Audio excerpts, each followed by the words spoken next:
24 ஆண்டுகள் 24 மணி நேர சேவையில் fast track taxi app download செய்து 50 ரூபாய் டிஸ்கவுண்ட் பெறுங்கள்.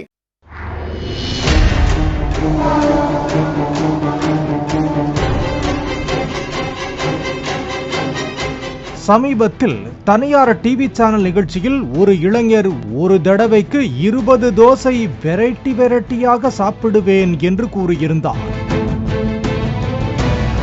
அந்த இளைஞரின் தாயாரும் தான் சளைக்காமல் தோசை ஊற்றி சுட்டுக் கொடுப்பேன் என்று அந்த நிகழ்ச்சியில் தெரிவித்தார். அந்த இளைஞரின் சகோதரியோ இளைஞருக்கும் தாயாருக்கும் எதிரான மனநிலை கொண்டிருந்தார். அப்போது இளைஞர் பேசிய அந்த வீடியோ வைரலானது. அந்த இளைஞரின் பெயர்தான் பிரணவ். 21 வயதே ஆன பிரணவ் இப்போது உயிருடன் இல்லை என்றால் நம்ப முடிகிறதா? நம்பித்தான் ஆக வேண்டும். 4 நாட்களுக்கு முன்பு குரோம்பேட்டை ரயில் நிலையம் அருகே ரயிலில் அடிபட்டு இறந்தவர்களில் பிரணவும் ஒருவர்.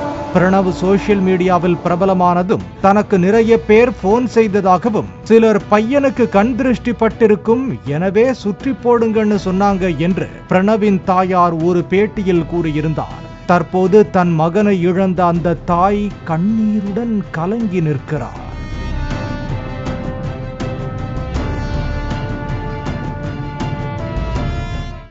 24 ஆண்டுகள் 24 மணி நேர சேவையில் fast track taxi app download செய்து 50 ரூபாய் டிஸ்கவுண்ட் பெறுங்கள்.